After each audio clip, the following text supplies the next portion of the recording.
పేరు శ్రీ కీర్తన. నేను నలంద విద్యానికేతన్లో 4వ తరగతి చదువుతున్నాను. నేను చెప్పే అంశం పేరు శ్రీరామకృష్ణ పరమహంస. పుట్టుకతోనే మహాయోగి ఆయన, జగన్నాథుని సేవించిన దైవాంశ సంభూతుడు ఆయన, బంధాలు అందరి ఆత్మబంధువు ఆయన, నిష్కామయోగి నిర్వచనం ఆయన, నిరంతరం వైరాగ్యాన్ని పాటించిన సంసారి ఆయన, జగత్తుకి జ్ఞానబోధ చేయడానికి అవతరించిన ఆ దివ్య పురుషుడే శ్రీరామకృష్ణ పరమహంస. 1836వ సంవత్సరం ఫిబ్రవరి 18వ తేదీన లోకానికి వెలుగుని పంచిన మహాయోగి రామకృష్ణుడు జన్మించాడు. ఈయన పుట్టగానే ఒక అద్భుతం జరిగింది. పురిటి బిడ్డైన చిన్నారి రామకృష్ణులను మంత్రసాని ఒక చోట పడుకోబెట్టింది. కొద్దిసేపు అయ్యాక చూస్తే ఉంచిన చోట లేడు. ఆమె ఆశ్చర్యంతో చూడగా పసివాడు కుంపటి బూడిదలో ఉన్నాడు.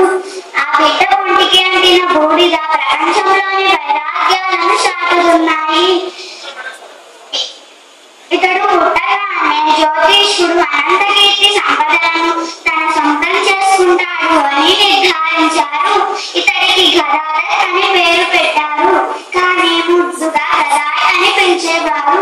తల్లి అయిన చంద్రాదేవికి బిడ్డ వల్ల ఎన్నో మంత్రస్మృతులు, వింత వింత అనుభవాలు ఎదురైనవి. కొన్నిసార్లు శిశువుని ఒడిలోకి తీసుకుందాము అంటే అతడు మోయలేనంత బరువుగా ఉంటాడు. 5 సంవత్సరాలకే అసమాన ప్రతిభను ప్రదర్శించి రామాయణం, మహాభారతాలను అవలీలగా చదివి ఈయన ఏకసంతాగ్రహి. పాఠశాలలో తక్కువ కాలంలోనే రామకృష్ణుల వారు ఉపాధ్యాయులకు, తోటి విద్యార్థులకు ప్రియతముడు అయ్యాడు. రామకృష్ణుల వారు దైవ పూజలు నిర్వహించేవారు. మనస, వాచ, కర్మణ ఏకాగ్రచిత్తులే భగవద్ ఆరాధనలలో మమేకమై పూజించేవారు. రామకృష్ణుల వారు ధ్యానం చేసేటప్పుడు, పూజలు చేసేటప్పుడు ఆయన ముఖం దివ్యకాంతులతో ప్రకాశించేది. రామకృష్ణుల వారు కాళికామాత అర్చనం దినచర్యగా మారిపోయింది. లోకమంతా కాళికామాత స్వరూపం నిండి ఉన్నది అని భావించేవారు రామకృష్ణుల వారు. ఒక సందర్భంలో రామకృష్ణుల వారు ఇలా అన్నారు: మనిషి గృణ, లజ్జ, కులం, శీల, భయం, మానం, జాతి, అభిమానం అనే 8 పాశాల ద్వారా బద్ధుడవుతాడు. వీటి నుండి ముక్తిని పొందాలి అంటే అమ్మని ప్రార్థించాలి, ధ్యానం చేయాలి. రామకృష్ణుల వారు అనుక్షణం వైరాగి అయి ఉండే రామకృష్ణుల వారు తన యొక్క ధ్యానానికి ఎవరూ ఆటంకం కల్పించకూడదనే ఉద్దేశంతో శ్మశాన వాటికను పెంచుకున్నారు. 23వ ఏట శారదామాతతో వివాహం జరిగింది. బాహ్య స్మృతులు కోల్పోయినప్పుడు, ధ్యానంలో ఉన్నప్పుడు రామకృష్ణుల వారి తలపై ఉన్న పూజా అక్షింతలను పక్షులు ఏరుకుని తినేవి. ఒంటి నిండా పాములు పాకేవి. అయినా సరే ఆయన ధ్యానం నుండి కదలలేదు. రామకృష్ణుల వారి కోరిక నెరవేరింది. జగజ్జననిని ప్రత్యక్ష దర్శనంగా పొందారు.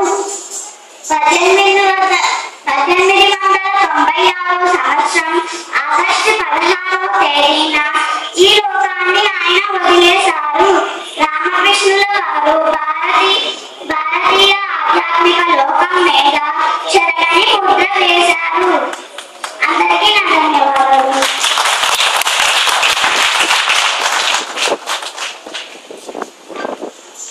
చిరంజీవి శనగపల్లి శ్రీకీర్తనను అభినందిస్తూ రామచంద్ర గారు 116 రూపాయలు బహుకరించారు.